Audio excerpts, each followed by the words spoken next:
ஆண்டவரும் உலக இரட்சகருமாகிய இயேசு கிறிஸ்துவின் உன்னதம் நிறைந்த தெய்வ நாமத்தில் கூடி வந்திருக்கிற அத்தனை கர்த்தருடைய பிள்ளைகளையும் என்னுடைய இருதயத்தினாலத்திலிருந்து நான் வாழ்த்துகிறேன். கர்த்தர் நல்லவர். காலை முதல் மட்டும் தேவனை நாம் ஆராதிக்க, ஒருவர் முகம் ஒருவர் கண்டு நாம் நன்றி சொல்ல, தேவன் இந்த நாளிலும் பாராட்டின உன்னதமான தெய்வ கிருபையை நான் நினைக்கிறேன். என்னையும் தெய்வ சமூகத்தில் மட்டும் பலப்படுத்தி நிற்க பண்ணி உங்களோடு இணைந்து ஆராதிக்கவும், கர்த்தருடைய வார்த்தையை உங்களோடு கூட பகிர்ந்து கொள்ளவும் என் தேவனாகிய கர்த்தர் என்னையும் பலப்படுத்தி இருக்கிறார். கர்த்தருக்கு நான் நன்றி செலுத்துகிறேன். சத்தமாய் வராம எத்தனை பேர் சொல்கிறீங்க, நான் கர்த்தருடைய ஆலயத்துக்கு வந்திருப்பது எனக்கு நல்லது. ஆமென். வேறு இடத்தில் வாழ்வதை விட தேவ சமூகத்தில் செல்லுகிற ஒரே ஒரு நாள், இந்த நாள் எனக்கு மிக நல்லது. ஆமென். எத்தனை நாள் உலகத்தில் நம் ஓடினாலும் சில மணித்துளிகள் தேவ சமூகத்தில் வந்து நம் காத்திருக்கிற பலன் இருக்கிறதே, அது இன்னும் உலகத்தின் மத்தியில் நம்மை ஓட பண்ணும். வேத வசனத்தில் எலியாவை குறித்து வேதம் சொல்லுகிறது, அவன் ஆகாப்பின் ரதத்துக்கு முன்பதாக அவன் ஓடினான். ரதங்களுக்கு முன்பதாய் ஓடுகிற ஒரு தேவ பலனை கர்த்தர் நமக்கு ஒவ்வொரு நாளும் தேவன் நமக்கு தருகிறவர். அதற்கு ஒரே ஒரு காரணம், அவர் சமூகத்தில் காத்திருக்கிற ஒரு பாக்கியம். ஆகவே இந்த உலகத்தில் அநேகருக்கு இல்லாத பெரிய ஸ்லாக்கியத்தை அற்பமும் பைத்தியங்களுமாய் இருக்கிற நமக்கு தேவன் தந்து இன்றைக்கு தெய்வ சமூகத்தில் வந்து நம்மை ஆராதிக்க பண்ணியிருக்கிறார். எத்தனை பேர் சந்தோஷமா என்னோடு கூட சேர்ந்து கைகளை உயர்த்தி சத்தமாய் ஒரு அல்லேலூயா சொல்ல முடியும்? கர்த்தர் நல்லவர். அநேக சாட்சிகளை நாம் கேட்டோம். கர்த்தர் நம்முடைய பிள்ளைகளுக்கு நல்ல சுகப்பிரசவத்தை கற்றுக் கொடுத்து சந்ததிகளை தலைமுறையை காண கிருபை தந்திருக்கிறார். ஆமென். அநேகருடைய சரீரத்தில் வந்த பலவீனங்களில் தேவன் அற்புதங்களை கற்று செய்திருக்கிறார். வேலைகளில் உயர்வுகளை கற்றுக் கொடுத்திருக்கிறார். ஆமென். கர்த்தருடைய நாமம் மகிமை அடையட்டும். தொடர்ந்து ஆமென் இணைந்து இந்த ஊழியத்தில் நாம் பிரயாணிப்போம். கர்த்தர் தம்முடைய ராஜ்யத்தை இந்த பூமியில் இன்னும் மேலும் அவர் ஸ்தாபிப்பாராக. கர்த்தருடைய நாமம் மகிமை அடையட்டும். மிக சுருக்கமாய் என்னுடைய பலன் இருக்கிற வரைக்கும் உங்களோடு தெய்வ வார்த்தையை மிகுந்த சந்தோஷத்தோடு உங்களோடு கூட பகிர்ந்து கொள்ள பரிசுத்த ஆவியானவன் மட்டும் நான் உந்தப்பட்டிருக்கிறேன்.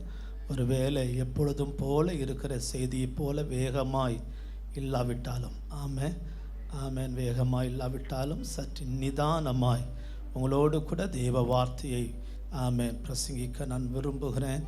ஆமென். சத்தமாக பிரசங்கிக்கும் போதே சிலர் தூங்குறதை நான் பார்ப்பேன். ஆமென். ஆமென். இப்போ கொஞ்சம் தாளாட்டுகிறதை போல இருக்கலாம், ஆனால் வார்த்தை நம்மை தூங்க விடாது. ஆமென். எவ்வளவு தான் சத்தம் கம்மியாக இயேசுன்னு சொன்னாலும், எவ்வளவு சத்தம் அதிகமாக இயேசுன்னு சொன்னாலும், அதனுடைய வல்லமையும் அதனுடைய அற்புதமும் ஒன்றாகவே அது இருக்கும். ஆமென். சத்தமாக பிரசங்கிக்கும் போது தான் தேவன் பேசுவார் என்பது இல்லவே இல்லை. ஆமென். அது அப்படியே நான் பேசி பழகின ஒன்று. ஆமென். நீங்களும் அப்படியே கேட்டு என்ன செஞ்சுருக்கீங்க, பழகி இருக்கிறீங்க. ஆமென். கர்த்தர் இப்படியும் நம்மோடு கூட பேசுவார். ஆமென் சொல்லலாமா? ஆகவே நிதானமாய் கர்த்தருடைய வார்த்தையை ஆமென் கொஞ்ச நேரம் நாம் தியானிக்க போகிறோம். ஆமென். ஆகவே இன்றைக்கும் தேவன் நம்மோடு கூட பேசுகிற ஆண்டவர் சகல பிரஸ்தாபத்தை பார்க்கிலும் அவர் தம்முடைய வார்த்தையை அவர் மேன்மைப்படுத்தி வைத்திருக்கிறார். அவருடைய வார்த்தை ஒன்றும் இல்லாதிலிருந்து உருவாக்குற சர்வ வல்லமையுள்ள வார்த்தை. நமக்கு என்ன தேவை என்பது ஆண்டவருக்கு தெரியும்.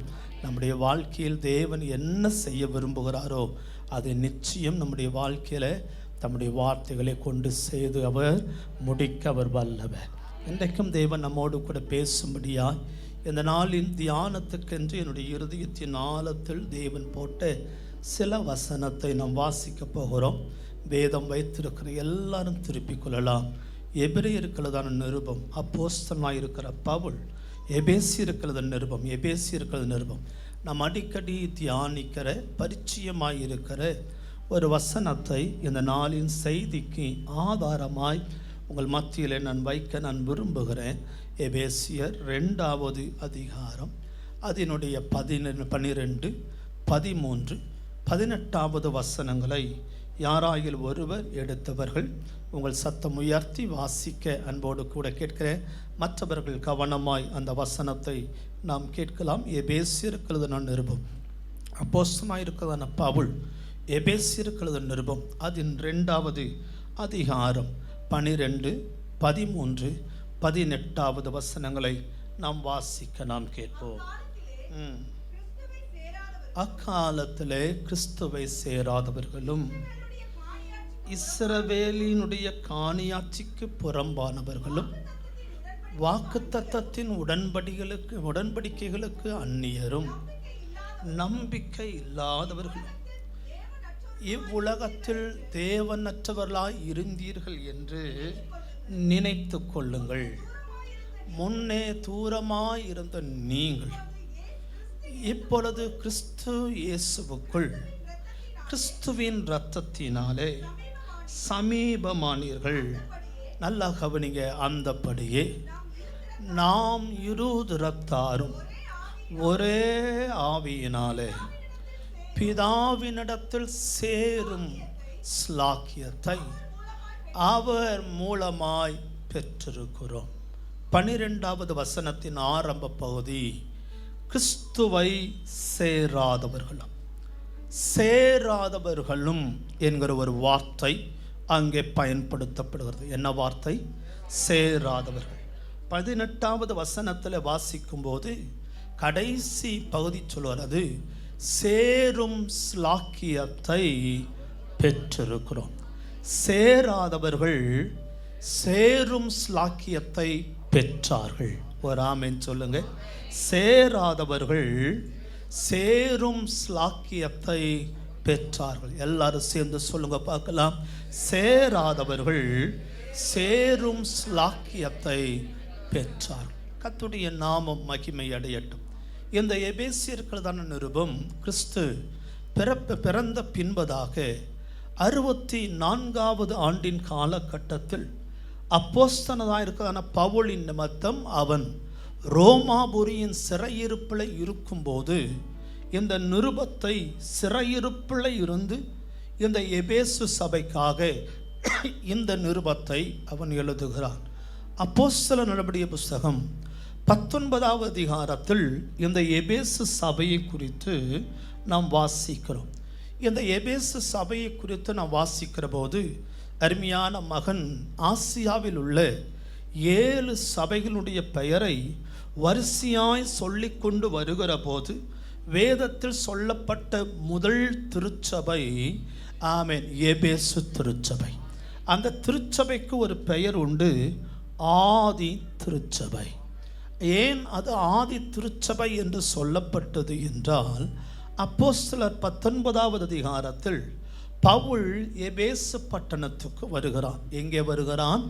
எபேசு பட்டணத்துக்கு வருகிறான். அவன் எபேசு பட்டணத்துக்கு அவன் வந்தபோது அவன் வந்து சுவிசேஷத்தை பிரசங்கிப்பதற்கு முன்பதாகவே யோவான் ஸ்நானகரின் நிமித்தம் ஞான ஸ்நானத்தை பெற்ற சில விசுவாசிகள் அங்கே இருந்தார்கள். அபிஷேகத்தை அவர்கள் பெறல. அபிஷேகத்தை குறித்த ஞானம் அவரிடத்தில் இல்லை. அபிஷேகத்தை குறித்த அந்த கிருபை எப்படிப்பட்டது என்று சொல்லி அவர்களுக்கு தெரியாதிருந்தார்கள். ஆனாலும் இந்த பவுல் போய் அந்த எபேசு பட்டணத்தில் ஊழியம் செய்வதற்கு முன்பதாகவே அவர்கள் யோவான் ஸ்நானகரின் நிமித்தம் ஞான ஸ்நானம் பெற்று தேவனை ஆராதித்து கொண்டிருந்தார்கள். பின்பதாகத்தான் அவர்கள் பவுலின் மூலம் அந்த அபிஷேகத்தை உணர்ந்து அவன் அவர்கள் மேல் கையை வைத்தபோது யாவரும் அபிஷேகத்தை என்ன செய்தார்களாம்? பெற்றார்கள். அந்த திருச்சபைக்குத்தான் இந்த நிருபத்தை எழுதுகிறார். ஏறத்தாழ இந்த எபேசியர் நிருபத்தில் 6 அதிகாரங்கள் கொடுக்கப்பட்டிருக்கிறது. இந்த 6 அதிகாரங்கள் 2 பிரிவாய் பிரிக்கப்படுகிறது. இந்த எபேசியர் நிருபம் 2 பிரிவாய் பிரிக்கப்படுகிறது. முதல் 3 அதிகாரங்கள் முதல் பிரிவாகவும், பின்பகுதியில் இருக்கிற 4, 5, 6வது அதிகாரங்கள் 2வது பிரிவாகவும் பிரிக்கப்பட்டிருக்கிறது. முதல் 3 அதிகாரத்தில் என்ன சொல்லப்படுகிறது? சுவிசேஷத்தின் வல்லமை என்ன, சுவிசேஷத்தின் ஆசீர்வாதங்கள் என்ன என்பதை முதல் 3 அதிகாரத்தில் வாசிக்கிறோம். கவனியுங்கள். சுவிசேஷம் என்றால் என்ன? கிறிஸ்துவின் மூலம் அல்லது கிருபையின் மூலம் ரட்சிக்கப்படுகிற ஒரு கிரியை, அதுதான் சுவிசேஷம். ஆமென். கிறிஸ்துவின் மூலம் ரட்சிப்பை பெற்றுக்கொள்ளுகிற அந்த சுவிசேஷத்தின் வல்லமை என்ன, அதனுடைய தாற்பயம் என்ன, சுவிசேஷத்தினால் ஒரு மனுஷனுக்குள் என்ன ஆசீர்வாதங்கள் வருகிறது என்பதை முதல் 3 அதிகாரத்தில் நாம் வாசிக்கிறோம். பின்பகுதியினுடைய 3 அதிகாரத்தில் அந்த ஆசீர்வாதத்தை நாம் எப்படி பெற்றுக்கொள்ள முடியும்? சுவிசேஷத்தினால் உண்டாகிற விடுதலை, சுவிசேஷத்தினால் உண்டாகிற அபிஷேகம், சுவிசேஷத்தினால் உண்டாகிறதான மேன்மைகளை நாம் எப்படி சுதந்திரிக்க முடியும் என்கிற காரியத்தை பின்பகுதியினுடைய 4, 5, 6வது அதிகாரங்களில் ஆமென் அதன் சத்தியத்தை குறித்து நாம் வாசிக்கிறோம்.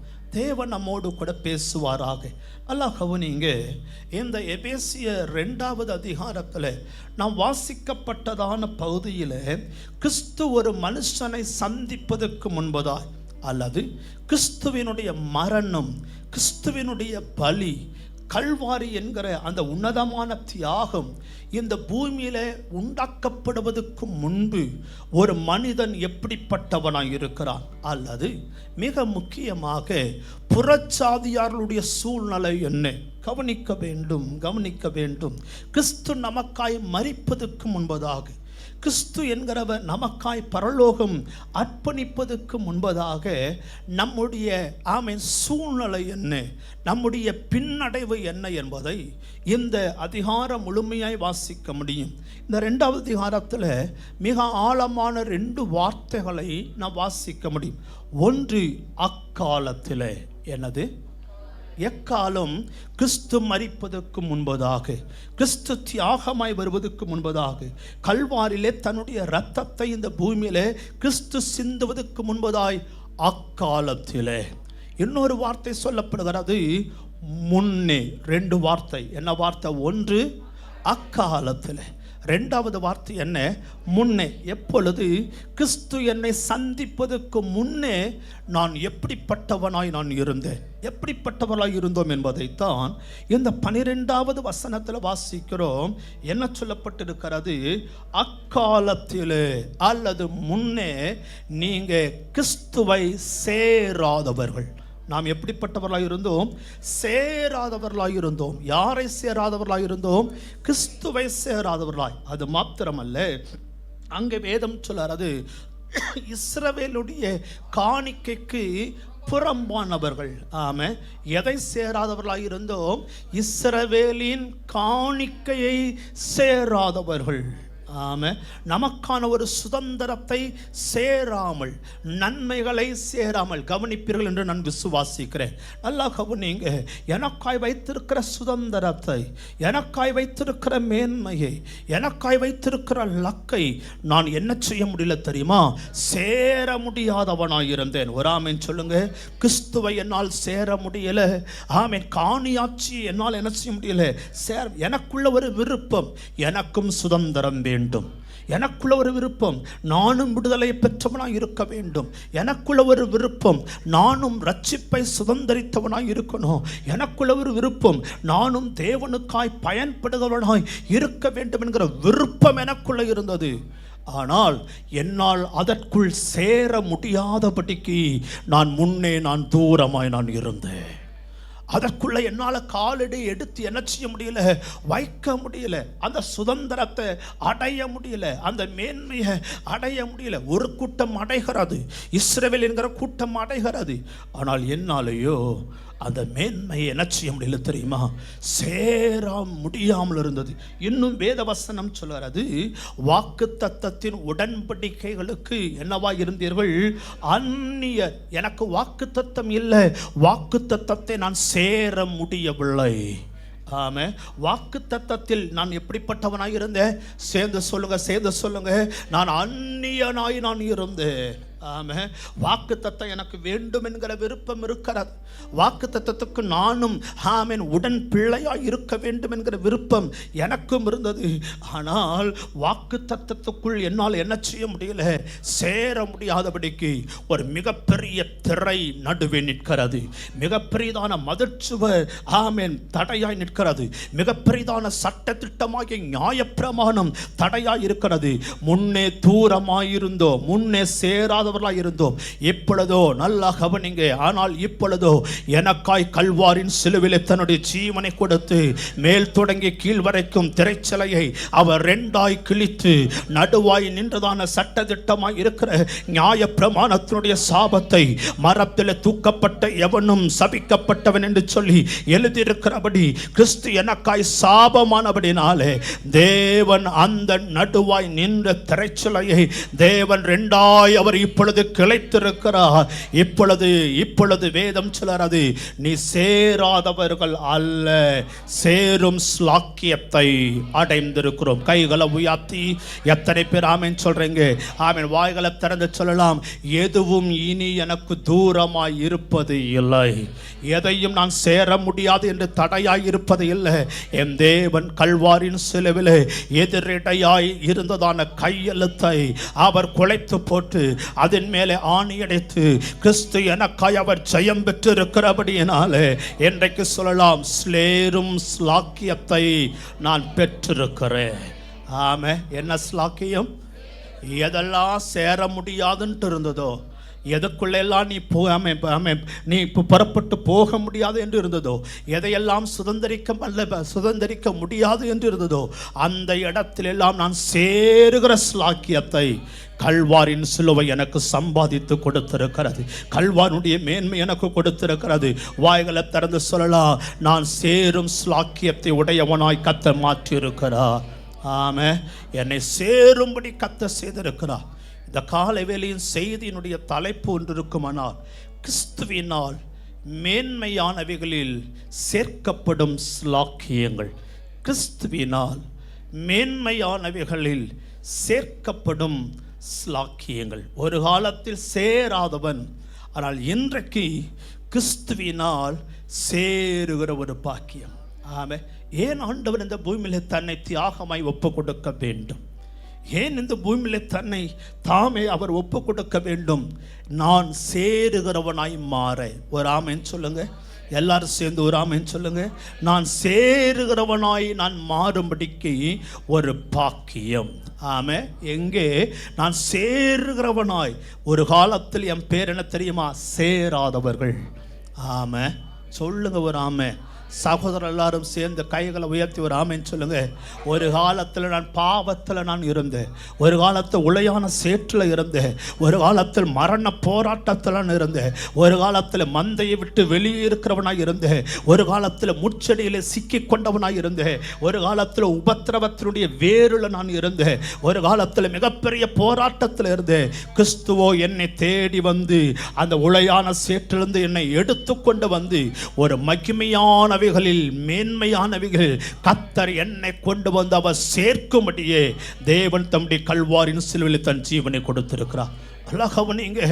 ஆண்டவர் எருசலேமை பார்த்து கர்த்தர் பேசுகிறார். வசனத்தை கவனிக்க வேண்டும். ஆண்டவர் எருசலேமை பார்த்து கர்த்தர் பேசுகிறார். என்ன பேசுகிறார் தெரியுமா? எருசலேமே, கோழி தன் குஞ்சுகளை தன்னுடைய செட்டையின் கீழ் சேர்த்து அணைப்பதை போல. எதுக்கு நான் வந்திருக்கிறேன் தெரியுமா? எருசலேமே, சியோன் குமாரத்தியே, நான் எதுக்கு இந்த பூமியில தன்னை தியாகமாய் கொடுக்க வந்திருக்கேன் தெரியுமா? ஒரு கோழி தன் குஞ்சுகளை எங்கே சேர்ப்பதை போல, செட்டையின் கீழே சேர்த்து கொள்வதை போல. அப்ப ஆண்டவர் சொல்கிறார், உன்னை சேர்த்து கொள்ளவே நான் வந்திருக்கிறேன். ஒரு காலத்தில் சேராதவனாய் இருக்கலாம், சேராதவருடைய வாழ்க்கை வாழ்ந்திருக்கலாம். ஆனால் இன்றைக்கு தேவன் சொல்கிறார், நான் உன்னை சேர்த்து கொள்ளும்படி வந்திருக்கிறேன். ஆமே. யோவான் ஸ்நானகன் கிறிஸ்துவினுடைய வருகை குறித்து சொல்லுகிறார். யோவான் ஸ்நானகன் லூக்கா 3வது அதிகாரத்தில் 17வது வசனத்தில் யோவான் ஸ்நானகன் ஞான ஸ்நானத்தை எடுக்க வருகிற போது இயேசுவை குறித்து ஒரு வார்த்தையை சொல்கிறார். தூக்கு கூடை யாருடைய கரத்தில் இருக்கிறது? அவருடைய கையில் இருக்கிறது. அவர் களஞ்சியத்தை நன்றாய் விளக்கி அவர் கோதுமையை என்ன செய்கிறாராம், அவர் களஞ்சியத்தில் அவர் சேர்க்கிறார். எதுக்கு அவர் வருகிறார்? சேர்க்கும்படிக்கு. எங்கே சேர்க்கும்படிக்கு? என்னை களஞ்சியத்துக்குள் என்னை சேர்க்கும்படிக்கு. ஆண்டவர் சொல்கிறார், மந்தையில் சேராத சில ஆடுகள் உண்டு, அந்த ஆடுகளையும் நான் எங்கே கொண்டு வந்து சேர்க்க விரும்புகிறேன் தெரியுமா? மந்தையிலே கொண்டு வந்து நான் சேர்க்கும்படி நான் விரும்புகிறேன். ஆமாம், இன்றைக்கு எத்தனை பேர் சொல்கிறீங்க? நான் எனக்கு தெரியும், அநேகருக்கு தெரியும், ஒரு காலத்தில் நான் மந்தைக்கு புறம்பானவனாக இருந்தேன். ஆனால் இன்றைக்கோ என் தேவன் என்னை எங்கே வந்து சேர்த்திருக்கிறாரு தெரியுமா? அவருடைய செட்டையின் கீழ் இருக்கிற ஒரு மந்தைக்குள் தேவன் என்னை கொண்டு வந்து சேர்த்திருக்கிறார். ஒரு காலத்தில் சேராதவன், இன்றைக்கோ அவருடைய செட்டையின் கீழ் நான் சேர்க்கப்பட்டிருக்கிறேன். இன்றைக்கோ நான் அவருடைய மந்தையின் கீழ் என்ன செய்யப்பட்டிருக்கிறேன்? ஆமென், சேர்க்கப்பட்டிருக்கிறேன். உன்னதமானவருடைய மறைவில் இருக்கிறவன் சர்வ வல்லவருடைய ஆமென் நிழலுக்குள் இப்பொழுது நான் சேர்க்கப்பட்டிருக்கிறேன். இப்பொழுது எனக்கு ஒரு தைரியம். என் பக்கத்தில் 1000 பேர் விழுந்தாலும் சரி, என் பக்கத்தில் 10,000 பேர் விழுந்தாலும் சரி, அது ஒன்றும் என்ன செய்ய முடியாது, அணுக முடியாது. இப்பொழுது நான் தைரியமாக சொல்லுகிறேன், சிங்கத்தின் மேலும் விரியன் பாம்பின் மேலும் நான் நடந்து நான் சொல்லுவேன், கர்த்தர் என்னுடைய ஆமென் நாட்களை, அவர் நீடித்த நாட்களை என்னை திருப்தியாக்க முடியும். காரணம் என்ன தெரியுமா? ஒரு காலத்தில் சேர்க்கப்படாதவன் இன்றைக்கு கர்த்தர் அவருடைய செட்டையின் கீழ் என்னை அவர் சேர்த்திருக்கிறார். வேதத்தில் வாசிக்கும் போது அறிந்திருக்கிறோம், நன்றாய் அறிந்திருக்கிறோம். லூக்கா 13:6 வாசிக்கிற போது, ஒரு திராட்சை தோட்டத்தின் நடுவே தேவன் எங்கோ கிடந்த அத்தி மரத்தை தேவன் கொண்டு வந்து எங்கே சேர்த்திருக்கிறார் தெரியுமா? திராட்சை செடியிலே கர்த்தர் கொண்டு வந்து சேர்த்திருக்கிறார். எத்தனை பேர் இப்போ ஆமென் சொல்றீங்க? நான் சேராதவனாக இருந்தேன், இப்பொழுது சேர்க்கப்பட்டிருக்கிறேன். ஒரு காலத்தில் நான் யாரு? ஒரு காலத்தில் யாரு? நல்லா கவனிச்சு பாருங்க. ஒரு காலத்தில் உலகமே என்ன சேர்க்கல, ஒரு காலத்தில் என் தாய் தகப்பனை என்ன சேர்க்கல, ஒரு காலத்தில் என்னோடு கூட இருந்த நண்பர்களை என்னை சேர்க்கல, என்னை புறக்கணித்திருந்தார்கள். ஆனால் இன்றைக்கோ தேவன் சேராதவனாய் இருந்த என்னையோ எப்பொழுது சேரும் ஸ்லாக்கியத்துக்குள், தூரமாயிருந்த என்னையோ புறம்பாய் இருந்த என்னையோ இப்பொழுது என்னை சேரும் ஸ்லாக்கியம் உடையவனாய் கர்த்தரனை மாற்றிருக்கிறார். எல்லாரும் கைகளை உயர்த்தி சத்தமாய் ஒரு அல்லேலூயா, சத்தமாய் ஒரு அல்லேலூயா. இன்றைக்கு நான் சேராதவன் அல்ல, முன்னே தூரமாய் இருந்தேன். கிறிஸ்து இயேசுவின் இரத்தத்தினாலே நான் இப்பொழுது சேரும் ஸ்லாக்கியத்தை, சமீபத்தில் வருகிற ஒரு ஸ்லாக்கியத்தை பரலோகத்தின் ஆண்டவர் எனக்கு தந்திருக்கிறார். கிறிஸ்துவினால் மேன்மையானவைகளில் சேரும் ஸ்லாக்கியம். அப்படியானால் ஒரே ஒரு காரியத்தை 3 விஷயமாய் சொல்லி நான் ஜெபிக்க நான் விரும்புகிறேன். கர்த்தர் எங்கே என்னை கொண்டு வந்து சேர்க்கிறார்? எந்த இடத்தில் கர்த்தர் என்னை கொண்டு வந்து சேர்க்கிறார்? தூரமாக இருந்தேன், சேராதவனாக இருந்தேன், உளையான சேற்றில் இருந்தேன், அத்தி மரத்தை போல இருந்தேன். ஆமென், மந்தையில் சேராதவனாய் நான் இருந்தேன். ஆமென், என்னை எங்கே கொண்டு வந்து தேவன் சேர்க்கிறார் என்கிற ஒரு விஷயத்தை சொல்லிவிட்டு, அங்கே நான் சேர்க்கப்படுவதற்கு நான் என்ன செய்ய வேண்டும் என்கிறதையும் 2வதா நான் சொல்லி, 3வதாய் அந்த இடத்தில் சேர்க்கப்பட்டிருக்கிற என்னுடைய குணலட்சணங்கள் என்ன என்கிறதை 3 காரியத்தை மிக சுருக்கமாய் நான் சொல்லி நான் ஜெபிக்க. நம்பர் 1, எங்கே கொண்டு வந்து என்னை சேர்க்கிறார். 2வது, அந்த இடத்தில் நான் சேர்க்கப்படுவதற்கு நான் என்ன செய்யணும். 3வது, அந்த இடத்தில் நான் சேர்க்கப்பட்டிருந்தால் என்னுடைய குணலட்சணம் என்ன என்பதை வசனத்தை கொண்டு உங்களோடு கூட ஆமென் பகிர்ந்து கொண்டு நாம் யாவரும் இணைந்து நாம் ஜெபிக்க போகிறோம். வாசிக்கலாம். அப்போஸ்தலர் நடவடிக்கை புஸ்தகம் அதனுடைய 2வது அதிகாரம் அதனுடைய 47வது வசனத்தை வாசிக்கலாம். அப்போஸ்தலர் 2:47 வாசிக்கலாம். தேவனை துதித்து ஜனங்கள் எல்லாரிடத்திலையும் தயவு பெற்றிருந்தார்கள்.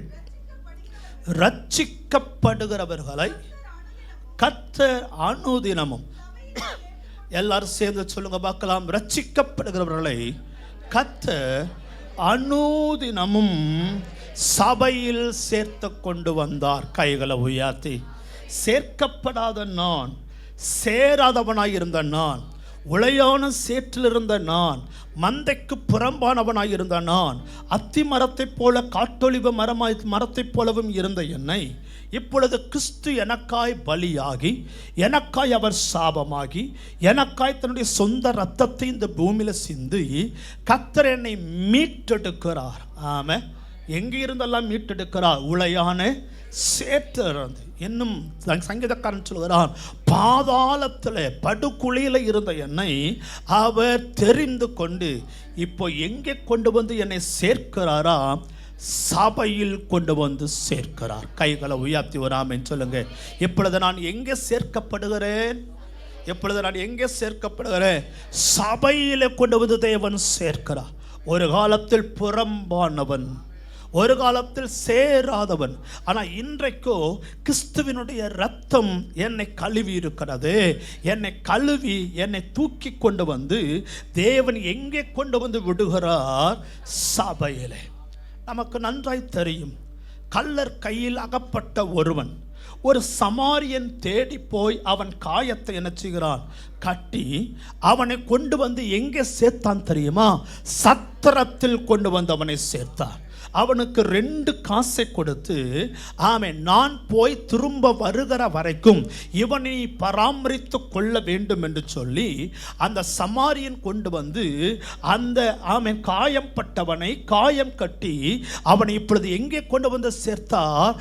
சத்திரம். அந்த சத்திரத்துக்கு இன்னொரு பெயரை இங்கே வேதம் சொல்கிறது, சபை. ஆண்டவர் நம்ம எங்கே கொண்டு வந்து சேர்த்திருக்கிறார்? சபையில கர்த்தர் கொண்டு வந்து சேர்த்திருக்கிறார். நல்லா கவனிங்க. கிறிஸ்து ஆமென் தம்முடைய ஜீவனை கர்த்தர் கொடுத்தாரு. எதற்காய் தேவன் தன்னை பலியாய் இந்த பூமியில கொடுக்கணும்? அவ்வளவு பெரிய தியாகம். பரலோகத்தில் மிக முக்கியமான ஒரு ஆசீர்வாதம் ஒன்று இருக்குமானால் அது இயேசு கிறிஸ்து மாத்திரமே. அவர் தான் மிக முக்கியமானவர். அவரை சூழ்ந்து தான் சிங்காசனம், அவரை சூழ்ந்து தான் ஆராதனை, அவரை சூழ்ந்து தான் ஆர்ப்பரிப்பு. ஆமென். இயேசு இல்லாமல் பரலோகம் இல்லை. ஆமென். இயேசுவை பரலோகத்திலிருந்து விலக்கி விட்டால் பரலோகம் என்பதே இல்லை. இயேசு தான் மிக முக்கியமானவர். இயேசு தான் மிக முக்கியமான ஆசீர்வாதம். அந்த மிக முக்கியமான ஆசீர்வாதத்தையே பரலோகம் இழக்க தன்னை தயார்படுத்தி இருந்தது. எதற்கு தெரியுமா? இயேசுவை இந்த பூமியிலே கொடுப்பதனுடைய நோக்கம் என்ன? ஆமென். ஒவ்வொருவருக்காகவும் நல்லா கவனிங்க. நம் ஒவ்வொருவருக்காகவும் கிறிஸ்து மரித்திருந்தாலும் கூட, நம் ஒவ்வொருடைய பாவத்துக்காகவும் கிறிஸ்து மரித்திருந்தாலும் கூட, இயேசு இந்த பூமியிலே மரிப்பதற்கான காரணம் சபையை தனக்கு முன்பதாய் நிறுத்தி கொள்ளவே. வேதம் சொல்லுகிறது. ஆமென். எபேசியர் 5ஆம் அதிகாரம் அதனுடைய 27வது வசனத்தில் நாம் வாசிக்கிற போது, கரை திரை முதலானவைகள் அற்ற பிழையற்ற சபையை தனக்கு முன்பதாய் நிறுத்திக் கொள்வதற்கு அதற்காகவே அவர் தம்மை தாமே ஒப்பு கொடுத்தார். எதற்கு ஒப்பு கொடுத்தார்? சத்தமா சொல்லுங்க. எதுக்கு ஒப்பு கொடுத்தார்? என் பலவீனத்துக்காய் அவர் அடிக்கப்பட்டது உண்மை, என்னுடைய சாபத்துக்காய் அடிக்கப்பட்டது உண்மை. ஆனால் அதை பார்க்கல மிக முக்கியமான ஒரு காரியம், சபையை தனக்கு முன்பதாய் நிறுத்திக் கொள்வதற்காக, சபையை தேவன் உருவாக்குவதற்காக, சபையை தேவன் ஆமென் எழுப்புவதற்காகத்தான் தேவன் தம்மை தாமே ஒப்பு கொடுத்தார். அப்படியானால் ஆமென், இன்றைக்கு தேவன் எங்கே என்னை கொண்டு வந்து சேர்த்திருக்கிறார் என்றால் சபையிலே கர்த்தர் கொண்டு வந்து சேர்த்திருக்கிறார். சபை என்றால் கவனிப்பீர்கள் என்று நம்புகிறேன். சபை என்றால் இந்த மாரநாதா சுயாதன பேப்டிஸ்ட் திருச்சபை அல்ல, ஒரு சிஎஸ்ஐ என்கிற திருச்சபை அல்ல. பெயர் பலகை இருக்கிற சபையை குறித்து இங்கே சொல்லப்படவில்லை. ஆமென் சொல்லுங்க பார்க்கலாம். சபை என்றால் என்ன? சபையை குறித்து வேதம் என்ன சொல்கிறது? சபை என்று சொன்னால் எதை குறிப்பிடுகிறது? சபையில் சேர்த்தாரே இந்த மாரநாதா திருச்சபையா? இல்லை. ஏதோ ஒரு திருச்சபையில் என்னை சேர்க்கும்படியாகவா கர்த்தர் ஆமென் தன்னுடைய கல்வாரின் சிலுவையில் ரத்தத்தை சிந்தினார்? இல்லவே இல்லை, இல்லவே இல்லை. அப்படியானால் சபை என்றால் என்ன? வேதம் சபை என்றால் என்ன சொல்லுகிறது? எபேசியர் 1ஆம் அதிகாரம் கடைசி வசனத்தில் சபை என்றால் என்ன என்பதை குறித்து வேதத்தில் வாசிக்கிறோம். ஒரு 3 காரியத்தை சபையை குறித்து வேதம் சொல்லுறது. சபை என்றால் என்ன? அந்த சபையில தான் தேவன் நம்மை சேர்த்திருக்கிறார். சபை என்றால் என்ன? எல்லாவற்றையும் எல்லாவற்றாலும் நிரப்புவராகிய நிறைவாகிய சரீரமாகிய சபை. அப்ப சபைனாக்க எது தெரியுமா? சபை கிறிஸ்துவின் சரீரம் தான் சபை. இந்த கட்டிடம் சபை அல்ல. ஒரு இடத்துல கூடி வருகிறோமே, சின்னதோ பெரியதோ, ஆமென், பிரம்மாண்டமாய் இருக்கிற கட்டிடமோ, அந்த கட்டிடங்கள் சபை அல்ல. சபை என்றால் என்ன? கிறிஸ்துவின் சரீரம். அப்ப என்னை தேவன் எதோடு கூட சேர்க்கிறார் என்றால் கிறிஸ்துவின் சரீரமாகிய சபையோடு கூட இன்றைக்கு தேவனை சேர்த்திருக்கிறார். எங்கோ நான் வாழ்ந்த, ஏதோ ஒரு இடத்துல உழன்று கிடந்த, ஏதோ ஒரு இடத்துல பாவத்தின் சேற்றின் பிடியில் நான் இருந்தேன். ஆனால் இன்றைக்கோ தேவன் என்னை தெரிந்து கொண்டு வந்து இப்பொழுது சபையாகிய சரீரத்தில், எத்தனை பேர் புரிஞ்சவங்க? இன்றைக்கு நான் யார் தெரியுமா? கிறிஸ்துவின் சரீரத்தில் ஒரு அங்கமாய் கர்த்தரை வைத்திருக்கிறார். கிறிஸ்துவின் சரீரத்தில் ஒரு அவயமாய் கர்த்தர் வைத்திருக்கிறார். வேதம் சொல்றது, கர்த்தர் ரட்சிக்கப்பட்டவர்களை அனுதினமும் சபையிலே கர்த்தர் கொண்டு வந்து சேர்க்கிறார். சபை என்றால் என்ன? சரீரமாகிய சபை. இரண்டாவது, சபை என்றால் என்ன தெரியுமா? ஆமென். வேதத்தில் வாசிக்கும் போது, நீங்கள் வீட்டில் இருக்கும்போது வாசிக்கணும். எபேசியர் 5வது அதிகாரத்தில் வாசிக்கும் போது மணவாட்டி ஆகிய சபை. ஆமென். வெளிப்படுத்தின விசேஷ புஸ்தகத்திலையும் உன்னத பாட்டு புஸ்தகத்தினுடைய புஸ்தகத்திலையும் அடிஸ்தானமாய் சொல்லப்பட்ட சத்தியம் என்ன? மணவாட்டி ஆகிய சபை. அப்போ தேவன் என்னை எப்படிப்பட்டவனாய் எங்கே கற்றுக்கொண்டு வந்து சேர்க்கிறார்? மணவாட்டியின் ஸ்தானத்தில் தேவன் என்னை கொண்டு வந்து சேர்த்திருக்கிறார். ஒரு காலத்தில் ஒருத்தர் என்னை பார்க்கல. ஆமென் சொல்லுங்க. ஒரு காலத்தில் ஒருத்தரும் என்ன? சத்தமா சொல்லுங்க. நீங்கள் வீட்டில் இருக்கும்போது எசேக்கியேல் 16வது அதிகாரத்தை வாசித்து பாருங்க. ஒரு கண்களும் எனக்கு இறங்காது இருக்கும்போது, நீங்கள் நானும் பாரோம், அழகான கண்கள், அழகான கண்கள். இந்த உலகத்தில் இருக்கிற ஒரு கண்ணும் எனக்கு என்ன செய்யலை? ஆமென். ஒரு தாயினுடைய கண்கள் எனக்கு இறங்கலை, ஒரு தகப்பனுடைய கண்கள் எனக்கு இறங்கலை, ஒரு சிநேகிதனுடைய கண்கள் எனக்கு இறங்கலை. ஒரு கண்ணும் இறங்காதிருந்த போது கிறிஸ்துவனுடைய கண்கள் என்னை தெரிந்து கொண்டது, என்னை சேர்த்து கொண்டது. என்னை எப்படி பார்த்தது தெரியுமா? எப்படி பார்த்தது தெரியுமா? ஒரு மணவாளன் ஒரு மணவாட்டியை பார்ப்பதைப் போல அவர் என்னை பார்த்து கொண்டிருக்கிறார். ஆமென். எப்படி பார்க்கிறார்? ஒரு மணவாட்டியை பார்ப்பதைப் போல அவர் என்னை பார்த்து கொண்டே இருக்கிறார். அப்போ சபைனாக்கா என்ன? சரீரம், அது சபை. ரெண்டாவது, சபைனா என்ன? அது மணவாட்டியின் கூட்டம். மூன்றாவது, சபை என்றால் என்ன? அறிந்திருக்கிறோம், பரிசுத்தவான்களின் ஐக்கியம். ஆமாம். எதில் தேவனுக்கு நம்மை சேர்த்திருக்கிறா? எதில் சேர்த்திருக்கிறா? பரிசுத்தவான்களின் ஐக்கியத்தில் சேர்த்திருக்கிறா. சேரும் ஸ்லாக்கியம். கைகளை உயர்த்தி ஒரு ஆமென் சொல்லுங்க. கர்த்தர் என்னை எங்கே கொண்டு வந்து சேர்த்திருக்கிறார் தெரியுமா?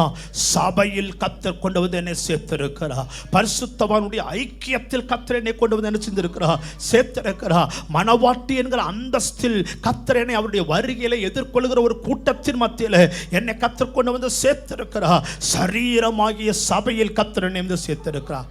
ஒரு வேலை கேட்கலாம், என்னைய ஆசீர்வாதம் உலகத்தில் வாழ்ந்தபோதாவது கூட ஏதோ ஒரு ஆசீர்வாதம் எனக்கு கிடைச்சது. ஏதோ ஒரு பாவத்தில் இருந்த போது கூட பாவத்தினால ஏதோ ஒரு சந்தோஷம் எனக்கு கிடைத்தது. ஏதோ உலகத்தின் ஆசாபாசத்தில் வாழ்ந்த போது ஏதோ ஒரு ஆசீர்வாதம் எனக்கு கிடைச்சிச்சு. ஏதோ ஒரு விதத்தில் ஒரு சந்தோஷம் கிடைச்சிச்சு. ஆனால் சபைக்குள்ள நான் சேர்க்கப்படுகிறபடினாலே, சரீரத்தில் சேர்க்கப்படுகிறபடினாலே, மணவாட்டின் அந்தஸ்தை உடையவனாய் மாறுகிறபடினாலே, பரிசுத்தவானுடைய கூட்டத்தில் நான் வருகிறபடினாலே எனக்கு என்ன ஆசீர்வாதம்? நான் சபையில் சேர்க்கப்படுகிறபடினாலே, கிறிஸ்து என்னை சபையோடு இணைத்திருந்தாரானால் அதனுடைய ஆசீர்வாதம் என்ன? வேதத்தில் நான் வாசிக்கிற போது அதை அப்போஸ்தலர் 4வது அதிகாரம் 35வது வசனத்தை வாசித்து பாருங்க. அங்கே சபையின் ஆசீர்வாதம், சேர்க்கப்பட்ட சபையினுடைய ஆசீர்வாதத்தை குறித்து அங்கே நாம் வாசிக்க முடியும். என்ன சொல்லப்படுகிறது? அப்போஸ்தலர் 4வது அதிகாரம் 35வது வசனத்தில் என்ன சொல்லப்படுகிறது? வைத்தார்கள், அவன் அவனுக்கு தேவைக்கு தக்கதாக பகிர்ந்து கொடுக்கப்பட்டது. அவர்களில் எவர்களில் யாருக்கு? சபையில் சேர்க்கப்பட்ட அவர்களில். ஒரு ஆமென் சொல்லுங்க. சரீரத்தில் சேர்க்கப்பட்ட அவர்களில், மணவாட்டியின் ஸ்தானத்தில் சேர்க்கப்பட்ட அவர்களில், பரிசுத்தவானுடைய கூட்டத்தில் சேர்க்கப்பட்ட அவர்களில் சேர்ந்து சொல்லுங்க, எல்லாரும் சேர்ந்து சொல்லுங்க. ஒருவனுக்கும் யாருக்கு தெரியுமா? சபையில் சேர்க்கப்பட்டவர்களுக்கு ஒரு குறைவும் அது உண்டாகவே முடியாது. கைகளை உயர்த்தி ஒரு ஆமென் சொல்லுங்க. ஏன் தெரியுமா? சபைத்தான் நிறைவான சரீரம். அதைத்தான் வேதம் சொல்லாது. சபைத்தான் எப்படிப்பட்டது? நிறைவை கொடுக்கிறது. ஆகவே சபையில் சேர்க்கப்பட்ட ஒருவனுக்கும் ஒன்றும் குறைவாய் இருந்ததில்லை. கைகளை உயர்த்தி ஒரு ஆமென் சொல்லுங்க. நான் சொல்லட்டும், உன்னுடைய சம்பாத்தியம் ஒருவேளை உனக்கு குறைவை கொடுக்கலாம், உன்னுடைய ஞானம் ஒருவேளை உனக்கு குறைவை கொடுக்கலாம், உன்னுடைய பிசினஸ் உனக்கு ஒரு குறைவை கொடுக்கலாம். ஆனால் ஒன்றை சொல்லட்டும், நீ சபையில் அங்கமாய் இருந்தால், சபையில் சேர்க்கப்பட்டவனாய் இருந்தால், கிறிஸ்துவின் சரீரத்தின் அவயமாய் இருந்தால், கிறிஸ்துவின் சரீரத்தில் சேர்க்கப்பட்டவனாய் இருந்தால், இன்றைக்கு பலிபீடத்தில் இருந்து தீர்க்க தரிசனமாகவே சொல்லட்டும், உனக்கு ஒரு குறைவும் உண்டாக வாய்ப்பு இல்லை. ஏனென்றால் சபையினுடைய தலை அவராய் இருக்கிறார். அவர் நிமித்தம் நான் போஷிக்கப்படுகிறேன், அவர் நிமித்தம் நான் நடத்தப்படுகிறேன், அவர் நிமித்தம் நான் ஆறுதல் படுத்தப்படுகிறேன், அவர் நிமித்தம் நான் தேற்றப்படுகிறேன், அவர் நிமித்தம் நான் நடத்தப்பட்டு கொண்டிருக்கிறேன். அவர் என்னை புல்லுள்ள இடங்களில் என்னை நடத்துவார், அவர் என்னை அமர்ந்த மேய்ச்சல் அண்டையிலே கர்த்தர் என்னை நடத்துவார், அவர் என்னை உன்னதமான உயரங்களில் என்னை இருக்கும்படி பண்ணுவா. எனக்கு அடைக்கலமான பட்டணத்தில் எனக்கு ஒரு தாபரங்களை கத்து அவர் உண்டாக்குவா. கிறிஸ்துவே சபையினுடைய தலைவராய் அவர் இருக்கிறபடினாலே சேர்ந்து சொல்ல முடியும், எனக்கு ஒரு குறைவும் எனக்கு ஒரு நன்மையும் அது குறைவு பட போவது இல்லை. ஏனென்றால் சபையினுடைய தலைவர் அவர் கிறிஸ்துவாய் இருக்கிறார். அவர்களில் ஒருவனுக்கும் ஒன்றும் குறைவாய் இருந்தது இல்லை, ஒரு குறைவும் இல்லை. ஆமே ஆமே. சபையில் யாரெல்லாம் இருப்பா? சபையில் யாரெல்லாம் சேர்க்கப்பட்டாங்க சொல்லுங்க. சின்ன பிள்ளைகள் சபையில் சேர்க்கப்பட்டாங்க. ஆமீன் தானே? வாலிபர்கள் சபையில் சேர்க்கப்பட்டாங்க. வயோதிபர்கள் சபையில் சொல்லுங்க. ஒன்றும் சிறு பிள்ளைக்கும் குறைவா இல்லை, பெரியவர்களுக்கும் குறைவா இல்லை. ஆமே. ஒரு குடும்பத்தில் எத்தனை பேர் இருப்பாங்க? ஒரு 4 பேர், 3 பேர், 10 பேர், எவ்வளவு பேர் இருந்தாலும் சரி, ஒன்றும் அவர்களுக்கு குறைவாய் இருப்பது இல்லை. ஆமென். சின்ன குடும்பத்துக்கு ஆமென் திருப்தியும், பெரிய குடும்பத்துக்கும் குறைபாடும் உண்டாகவே இல்லை. வசனம் சொல்றது, அவர்களில் ஒருவனுக்கும் வாயை திறந்து ஆமென், நான் சரீரத்தின் அங்கமாய் இருக்கிறபடினாலே ஒன்றும் எனக்கு குறைந்து போவது இல்லை. தேவன் எனக்கு நிறைவாகவே கத்த கொடுக்க போதுமானவர். ஏனென்றால் நான் நிறைவான சரீரத்தில் சேர்க்கப்பட்டிருக்கிறேன். இன்றைக்கு நான் சொல்லட்டும். ஆகவே தான் வேதவசனம் சொல்கிறது, எபிரேயர்க்கான நிருபத்தில் 10வது அதிகாரம் 24, 25வது வசனத்தில் கர்த்தருடைய வேதம் சொல்கிறது, அன்புக்கும் தேவனுடைய கிரியைகளுக்கும் ஆமென் ஏவப்படும்படியாக ஒருவரை ஒருவர் கவனித்து, ஆமென், அன்புக்கும் தேவனுடைய கிரியைகளுக்கும் நற்கிரியைகளுக்கும் நாம் ஏவப்படும்படியாக ஒருவரை ஒருவர் கவனித்து, வசனம் சொல்கிறது, சபை கூடி வருதலை சிலர் விட்டு விடுகிறதை போல ஒருவரும் விட்டு விடாதபடிக்கு ஆமென் புத்தி சொல்ல கடவோம். ஆமென். அவருடைய வருகை சமீபமாய் இருக்கிறது என்பதை அறிந்திருக்கிறீர்களே, ஒருவரும் விட்டு விடாதிருங்கள். ஆமாம். ஏன் சபை கூடி வரணும்? ஏன் சபையில் அங்கமாக இருக்கணும்? ஏன் சபையினுடைய ஆராதனையில் பங்கெடுக்கணும்? ஏன் ஐக்கியப்பட்டு வரணும்? காரணம் சொல்லுகிறது, ஒரு குறைவும் உனக்கு ஏற்படாமல் இருக்கும்படிக்கு, அன்புக்கும் நற்கிரியைகளுக்கும் நீ ஏவப்படும்படிக்கு சபையில் சேர்க்கப்பட்டார்கள். கைகளை உயர்த்தி எல்லாம் கவனிச்சு பாருங்க. வேதத்தில் ஆபிரகாம் சபைக்கு அடையாளமாக இருக்கிறான். யாருக்கு அடையாளமாக இருக்கிறான்? இந்த ஆபிரகாமோடு கூடவே யார் சேர்ந்து வந்து கொண்டே இருந்தது? லோத்து வந்து கொண்டே இருந்தான். லோத்து ஆபிரகாமோடு கூட இருக்கிற வரைக்கும் ஒரு குறைவும் இல்லை. ஆமாம். ஆடுகளுக்கு குறைவில்லை, மாடுகளுக்கு குறைவில்லை. இருவரும் இணைந்து ஜீவிப்பதற்கு பூமி என்ன செய்ய முடியலையா? தாங்கிக் கொள்ளக்கூடாது இருந்தது. யாரோடு கூட இருக்கிற வரைக்கும்? சத்தமாக சொல்லுங்க. யாரோடு கூட இருக்கிற வரைக்கும்? பின்னாடி இருக்கிறவங்க கவனிக்கிறீங்களா? ஆமாம், நான் பேசுறது நீங்கள் கவனிக்கணும். நல்லா கவனிங்க. ஆமாம், நல்லா கவனிங்க. லோத்து யாரோடு கூட இருக்கிற வரைக்கும்? ஆபிரகாமோடு கூட இருக்கிற வரைக்கும் லோத்துவுக்கு ஒரு குறைவும் இல்லை. சாப்பாடை பற்றி பிரச்சனை இல்லை. ஆமென். மந்தையை குறித்த பிரச்சனை இல்லை, மேய்ப்பர்களை குறித்த பிரச்சனை இல்லை. ஆனால் எப்போ லோத்து ஆபிரகாமை விட்டு பிரிந்தானோ, எப்பொழுது ஆபிரகாமை விட்டு சபையை விட்டு அந்த ஐக்கியத்தை விட்டு பிரிந்து போனானோ அந்த நாள் முதற்கொண்டு அவன் சரிவை கண்டான். என்னைக்கு நான் சொல்லட்டும் அவருடைய சரீரத்தில் அங்கமாயிருங்கள். என்ன ஆனாலும் சரி அவருடைய சரீரத்தை விட்டு பிரிந்து போகாதிருங்கள். லோத்து நமக்கு எச்சரிப்பாக இருக்கிறான். எல்லாவற்றையும் இழந்து போனதோடு கூட மாத்திரமல்ல, லோத்துவினுடைய சந்ததி அருவருப்பான ஒரு சந்ததியாய், அம்மோன் புத்திர சந்ததியாய், மோவாப்பினுடைய சந்ததியாய் அது மாறி போனது. என்ன காரணம் தெரியுமா? ஆபிரகாமை விட்டு பிரிந்து போன லோத். இன்னொருத்தரை நான் அடையாளம் காண்பிக்க முடியும். பிரிந்து போனதான நகோமி, தன்னுடைய பெத்லெகேமை விட்டு வெளியே போன நகோமி, இப்பொழுது 10 வருஷத்துக்கு பின்பு மறுபடியும் நான் எழுந்து பெத்லெகேமுக்கு நான் போகிறேன். எழும்பி வந்தால், மறுபடியுமாய் சபையில் ஐக்கியப்பட்டால், மறுபடியும் எருசலேமுக்கு வந்தால், மறுபடியுமாய் அவர் பெத்லெகேமுக்கு வந்தபோது எதையெல்லாம் இழந்த நிலையில் இருந்தாலோ கர்த்தர் அவருடைய இழப்பின் நிலைமையை மாற்றி கர்த்தர் அவளை ஒரு சுதந்திரவாளியை கர்த்தர் உயர்த்தினார். எத்தனை பேர் ஆமென் சொல்றீங்க? ஒருவேளை பிரிந்து போயிருக்கலாம், சபையில் அங்கமாய் இல்லாமல் இருக்கலாம், அல்லது சபையை விட்டு தூரமாய் இருக்கலாம், கிறிஸ்துவின் சரீரம் என்கிற எண்ணமே இல்லாமல் இருக்கலாம், நான் மனவாட்டி என்கிற எண்ணமே இல்லாமல் இருக்கலாம். கர்த்தருடைய ஆவியானவர் இன்றைக்கு உன்னை எச்சரித்து சொல்கிறா, மறுபடியும் நீ திரும்பி வா, மறுபடியும் நீ எழும்பி வா, மறுபடியும் என்னோடு கூட உறவாடும்படி வா, மறுபடியும் என்னோடு கூட ஐக்கியப்படவா, மறுபடியும் பரிசுத்தவானுடைய ஐக்கியத்துக்குள்ள நீ திரும்பி வா, மறுபடியும் நீ தான் மனவாட்டி என்பதை உணர்ந்து அவருடைய வருகைக்கு என்று சொல்லி நீ நானும் அவன் எதிர்பார்த்து காத்திருக்கிற ஒரு அனுபவத்துக்குள்ள நீ திரும்பி வருவாயானால் கர்த்தர் நகோமியினுடைய வீட்டை மறுபடியும் கட்டி எழுப்பினதைப் போல, ருத்துவுக்கு ஒரு மறுவாழ்வை கர்த்தர் கொடுத்ததைப் போல தேவன் உங்களுக்கும் எனக்கும் கொடுக்க அவர் போதுமானவர். கர்த்தருடைய ஆவியானவர் இன்றைக்கு விரும்புகிறார், நீ சேராத கூட்டம் அல்ல, நீ சேர்க்கப்படாது இருக்கிற ஒரு கூட்டம் அல்ல, உன்னை சேர்த்துக் கொள்ளும்படியாகவே என் ஜீவனை இந்த பூமியில் நான் கொடுத்திருக்கிறேன். நீ சபையில் அங்கமாய் இருக்கும்படியாகவே நான் இந்த பூமியில என்னுடைய ரத்தத்தை நான் சிந்திருக்கிறேன். நீ திரும்பி வருவாயானால் நமக்கு தெரியும், நான் எழுந்து என் தகப்பன் வீட்டுக்கு போவேன். ஆமா, மறுபடியும் என் ஸ்தானத்துக்கு திரும்புவேன், மறுபடியும் அப்பாவினுடைய வீட்டுக்கு நான் வருவேன். திரும்பி வந்தான் கர்த்தர் மறுபடியும் அவனுடைய வாழ்க்கையில் எதையெல்லாம் அவனுடைய வாழ்க்கையில் இருந்ததோ திரும்ப கர்த்தர் கொடுக்க ஆரம்பித்தார். ஆமே ஆமே. கர்த்தர் எங்கே என்னை சேர்க்கிறார்? சபையில். ஆமே. யாரை சேர்க்கிறார்? அதே வசனம் சொல்லுகிறது. 2வதாய் அதே வசனம் சொல்லுகிறது, ரட்சிக்கப்பட்டவர்கள் அனுதினமும் சபையில் சேர்க்கப்பட்டார்கள். அதே அப்போஸ்தலனுடைய புத்தகம் 2வது அதிகாரம் 47வது வசனத்தில் நாம் வாசித்த போது, யார் சபையில் சேர்க்கப்படுவார்கள்? இவ்வளவு பாதுகாப்பு நிறைந்த இடத்தில், இவ்வளவு குறைவுகள் இல்லாத ஒரு இடத்தில், நிறைவான இடத்தில் தேவன் யாரை கொண்டு வந்து சேர்க்கிறார்? அந்த வசனம் சொல்லுகிறது, யாரை சேர்க்கிறாரா? ரட்சிக்கப்பட்டவர்களை.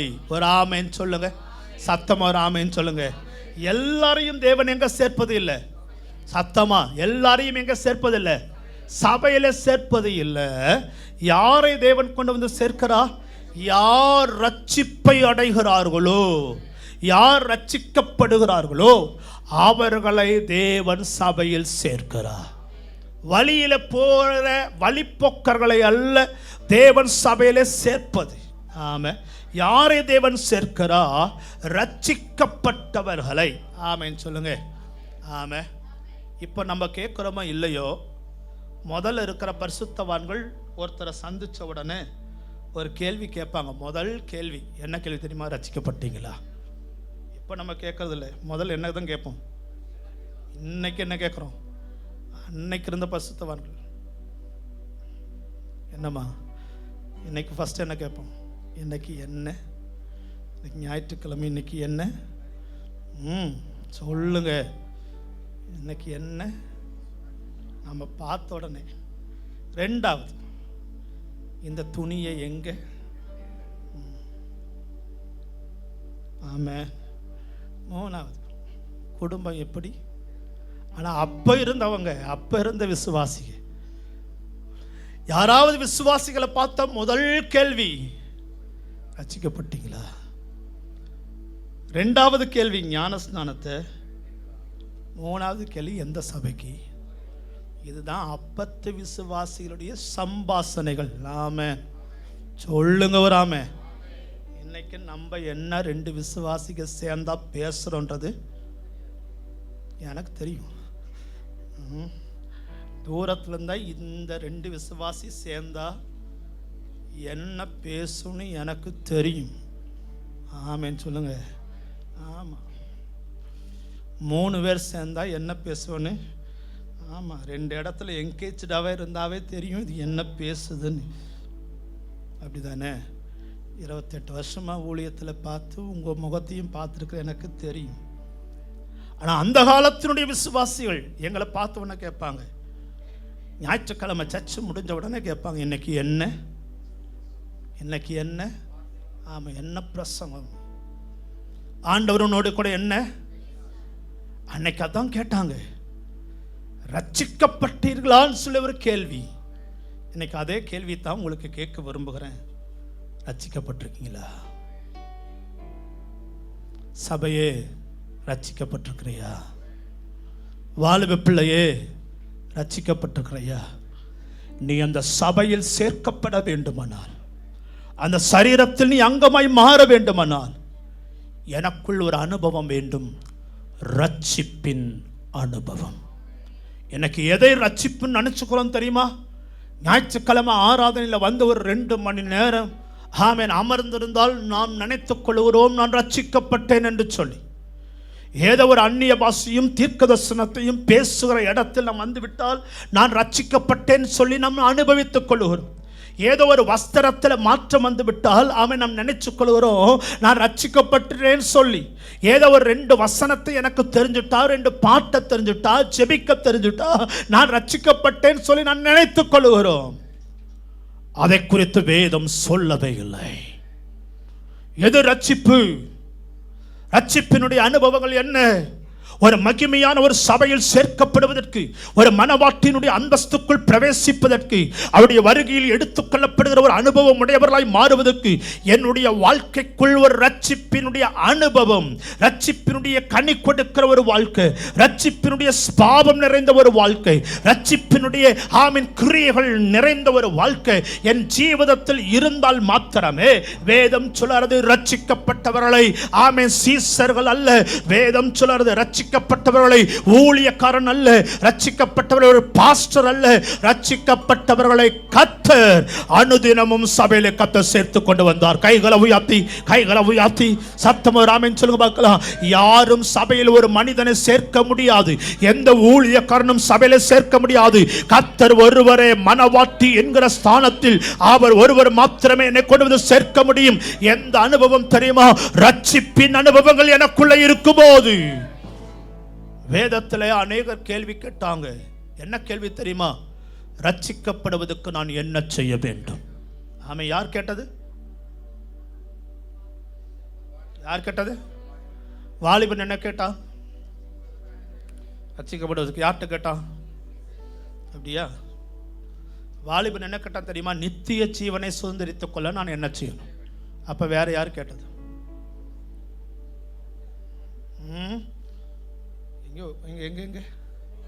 சிறைச்சாலையில் இருந்த ஒருவன் ஆமென் பவுலினிடத்திலும் சீலாவினிடத்திலும் கேட்டான், ஆண்டவன் மாறே ரட்சிக்கப்படுவதற்கு நாங்கள் என்ன செய்யணும்? ஆமென். நாங்கள் ரட்சிக்கப்படுவதற்கு என்ன செய்யும்?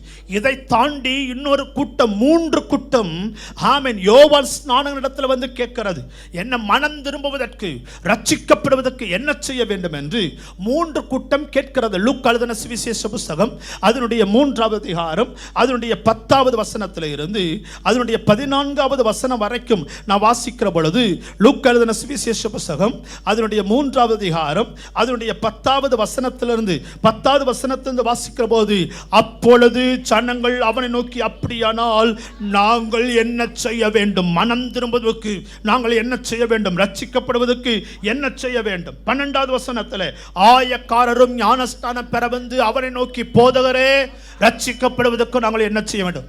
முதல்ல ஜனங்கள் வந்து கேட்கிறாங்க, 2வது ஆயக்காரன் வந்து கேட்கிறாங்க, 3வது 14வது வசனத்தில் போர் சேவகர்களும் அவனிடத்தில் நோக்கி அவனிடத்தில் வந்து நாங்கள் என்ன செய்ய வேண்டும் என்று சொல்லி கேட்டாங்க. யார் யார் கேட்டது? 1 2 3வது 3 பேர் வந்து கேட்குறாங்க. ஜனக்கூட்டம் வந்து கேட்குது, ஆயக்காருடைய கூட்டம் வந்து கேட்குது, போஸ்டருடைய கூட்டம் வந்து கேட்குறது. நாங்கள் மனம் திரும்புவதற்கு, நாங்கள் ரட்சிக்கப்படுவதற்கு என்ன செய்யணும்? உடனே அந்த யோவான் ஸ்நானகன் சொன்ன பதில் அதுதான் ரட்சிப்பு.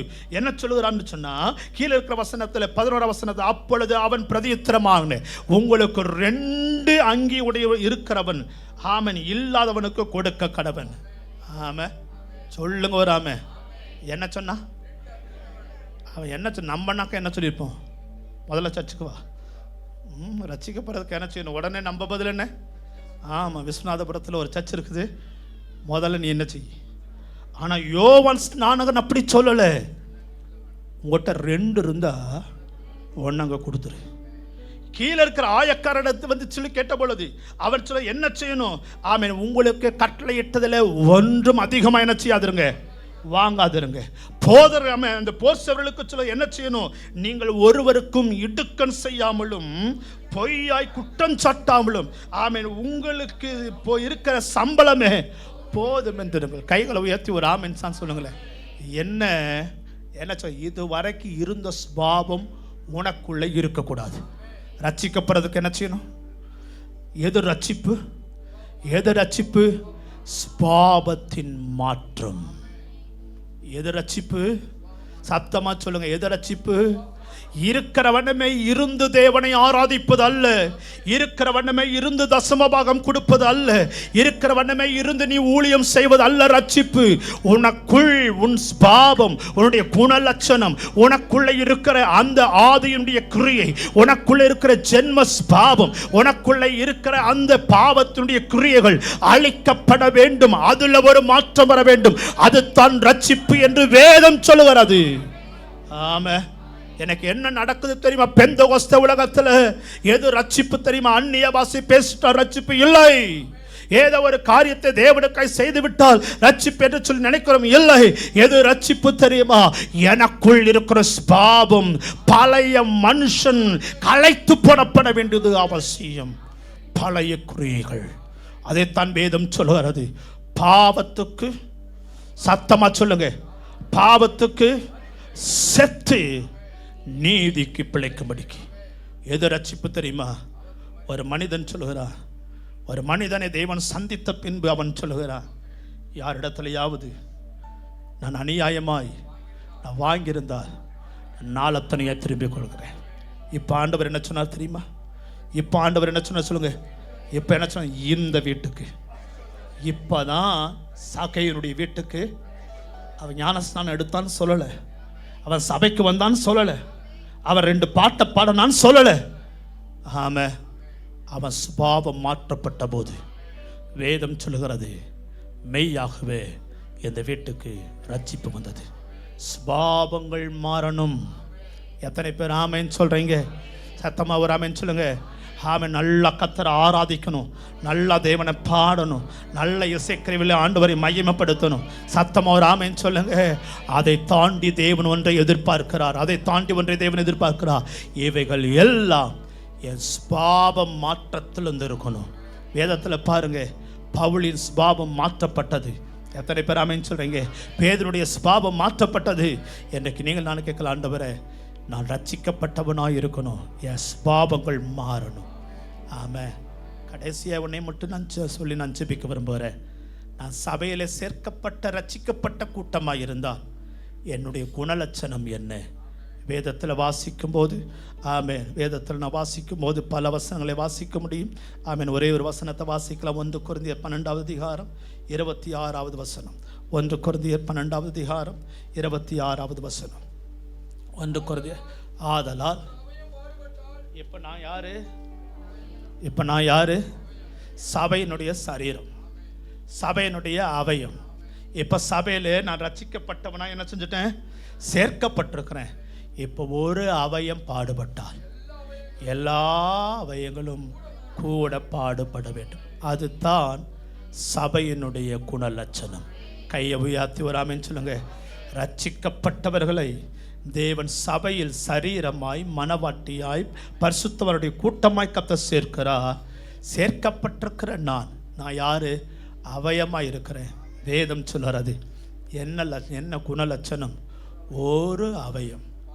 இங்க முன்னாடி இருக்கிற ஒரு அவயம், சின்ன ஒரு அவயம். ஆமென் சொல்லுங்க. ஆமென். ஒரு ஆமென் சொல்லுங்க. நம்ம சரீரத்திலேயே ஒரு சின்ன அவயம், ஒரு சுண்டு விரல்னு வச்சுக்கோமே. ஆமென். இந்த சுண்டு விரல் பாடுபட்டா எல்லா அவயங்களும் பாடுபடணும். அதுக்கு பேர் தான் சபை. வராம வந்தோம் போனோன்னு இருக்கிறது இல்லை சபை. சபையில் ஒரு விஷயம் நடந்தா, ஒரு கன்வென்ஷன் நடந்தா, சொல்லுங்க வராம ஒரு கூட்டம் நடந்தா, எல்லா அவயமும் இணைந்து கொண்டால்தான் அதுக்கு பெயர் சபை. அதுக்கு பெயர் சபை. ஒரு அவயம் பாடுபட்டால் அந்த அவயத்தை குறித்து விசாரிக்கிற மற்ற அவயம் இருந்தால் நீங்கள் நான் தைரியமாக சொல்லலாம், நான் கிறிஸ்துவின் சபையின் சரீரமாக இருக்கிறேன். ஒரு அவயம் பாடுபடும் போது இன்னொரு அவயம் எனக்கென்னு சொல்லி இருந்தால் நான் தைரியமாக சொல்கிறேன், நீ இன்னும் சரீரத்தில் அங்கமாக இல்லை, இன்னும் சரீரத்தில் நீ சேர்க்கப்படலை. ஆமென். தூரமாக எனக்கென்னு சொல்லி இருந்தா சரீரத்தில் நான் சேர்க்கப்பட்டவனாக இல்லை. வசனம் சொல்கிறது, ஒரு அவயம் பாடுபட்டால் இன்னொரு அவயமும் பாடுபடணும். ஒரு அவயம் பாடுபடும் போது மற்றொரு அவயம் அதற்காய் பரிந்து பேச முழங்காலில் கண்ணீரில் நிற்கணும். அந்த சபையாய் எதை மாறனாதா திருச்சபையை கர்த்தர் எழும்பி வர பண்ணுவாராக. சத்தமாக ஒரு ஆமென் சொல்லுங்க. எல்லாரும் இணைந்து ஒரு ஆமென் சொல்லுங்க பார்க்கலாம். ஆமென். இணைந்து நாம் செயல்படும் போது தேவன் நம்மை குறித்து மார்த்தட்டுவார். இது கிறிஸ்துவின் சபை.